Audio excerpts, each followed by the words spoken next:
welcome to Basketball Talk Pro. Well, I put on the email that I sent you that we can show you how to win 80% of your games by simply controlling 3 elements in a game. And I'm going to do that. And if you think winning consistently 80% of your games is difficult, it is difficult. But there's a lady at Baldwin Wallace University that does it every year. And though she may not know it, she probably is controlling the 3 things with her team that I'm going to give you right now. Almost everything in this, with the exception of one, is conclusively proved statistically. Number 1 is, and you've heard me say it many times, it's the key, your field goal percentage. Not what type of shots, but your field goal percentage. And the important thing is, it isn't what your field goal percentage is. It's just that it has to be better than your opponents. You could win shooting 35%. If your opponents only shot 32%, you would still win 80% of the time. Or it could go the other way. You could give up 55% and still win if your percentage was, say, 56, 57, 58. The team with the highest field goal percentage wins 80% of the time. How do you get that percentage? Well, the best way for either opponents or yourself is the percentage of contested shots. Now, I don't have real statistical proof of this, because in compiling the things that we do, I have just never really set aside if you are better in this area than your opponents, does this give you a higher percentage of winning? But I do know this, that when we look at this through the season and games, almost invariably, any time that we contest over 70% or over of our opponent's shots, we win. Usually, when we do that, the opponents are are contesting less than 70%. That is one of the items that we can't give you complete proof on today. Just trust me that it works most of the time. It works at least 80% of the time. The third one is a higher combination of defensive rebounds and steals.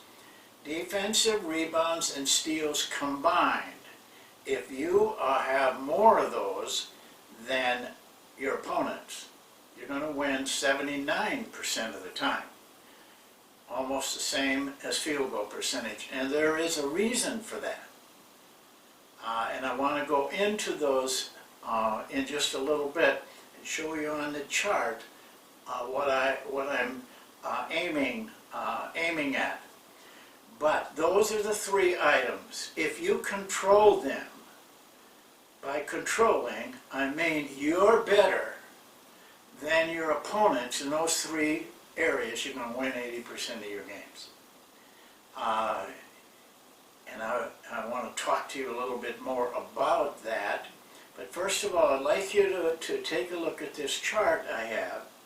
Very simple chart, because it's easy for me to explain the areas and how they are applied. We'll go to the chart. Well, again, you're going to see my hand, but that's, you should be getting used to that by now. The reason I wanted to show you in the form of a chart is because there's one critical area here. And that is that these three items are unified. Look at this not as separate parts, but as a unified whole, because they are interdependent. They depend on each other, in other words. But 80%, if you control them, is what you could probably are going to end up winning. And that's a nice way to coach. I wrote this. This is very simple. For example, field goal percentage you can get from the box score. You don't have to do anything. Just collect the box score, look at it. If your percentage is higher than theirs, you're going to win 80% of the time. Defensive rebounds and steals, they're on the shot chart. You combine them, add them up, you add up your opponents, you got more of those than your opponents, you're 79% winner. Shot contesting, as I told you, is as a general rule, but I think you can trust it, if you have a higher percentage of contested shots than your opponents, that's another 80% winner. So the idea is to get 70% of their shots contested, but less than 70% of your shots contested.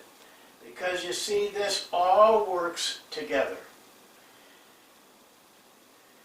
Contesting shots is the best way to have the greatest field goal percentage.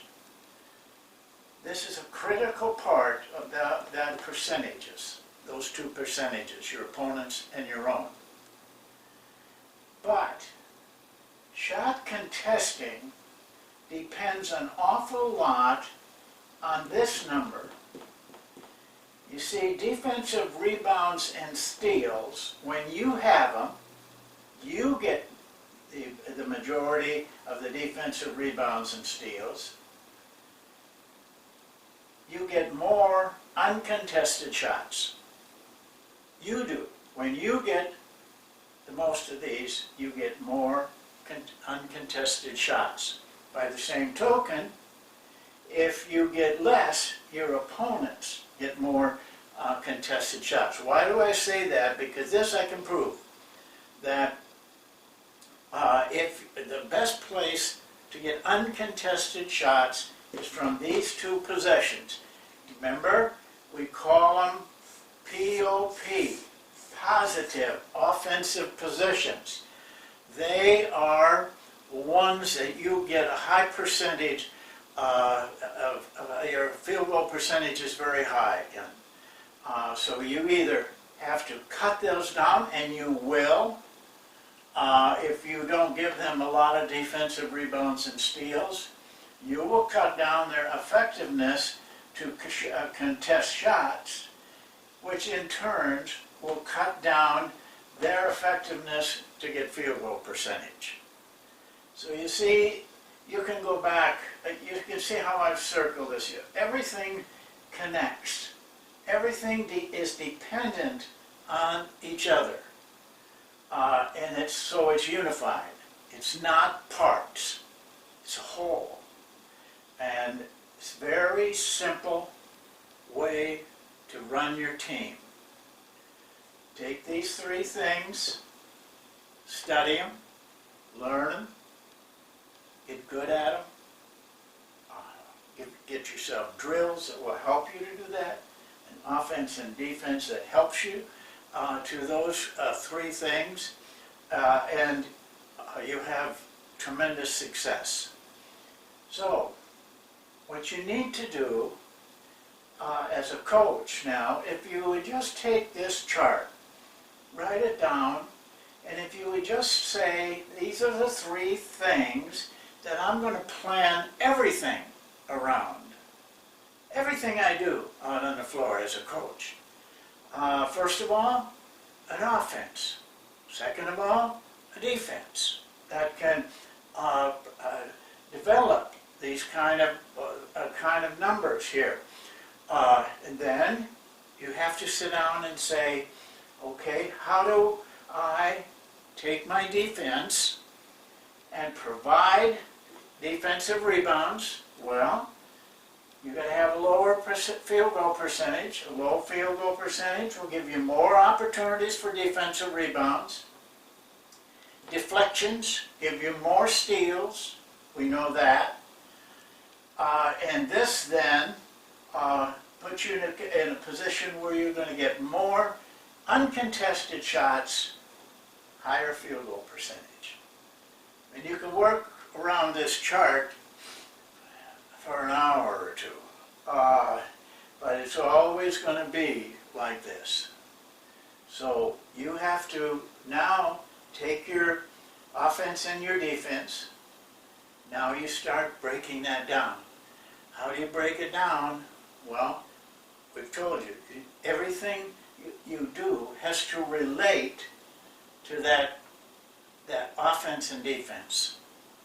Don't be, grabbing every drill some coach has got or shows you. You read it in a magazine, you see it in a book. If it doesn't fit what you're doing, you're not going to get that. Guaranteed. You have to make your drills fit these three things. We've shown you drills that do fit these things. Shot, contesting shots. You wonder why I make such a big thing out of that drill, one drill. But this affects almost everything. Why do I work on defensive rebounding? The way we do, even giving up our opportunities to fast break by having 5 men on the boards, because this is where we get the type of movement with a fast break down to a transition. We get more uncontested shots. And so this is just a simple chart to show you what you can just finalize what you're working on. Instead of spreading yourself all over the map, take those three things and develop them. Get to be the very best at those three things. The best in your conference, the best in the state, the best in the league, wherever you are. And the results will follow. They're magical. You'll just keep winning games. You can't explain it. They got better players, they're bigger, they're stronger, but we do this better. And we work at it every day. Work hard to get good at these three things, and we succeed. Just remember, it's very simple. Box score, box score. This one you're going to have to sit down watching the film. Actually, you can get this, really all of this, but specifically get this with your OER DER chart.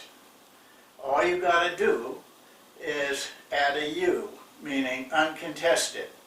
Because you're going to know how many shots are in the game. You'll know the percentage once you know how many of them are uncontested. That is the only thing you really have to work at even.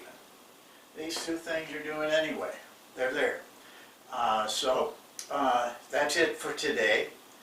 Hope you take a hold of this, because I think it can be very good for you.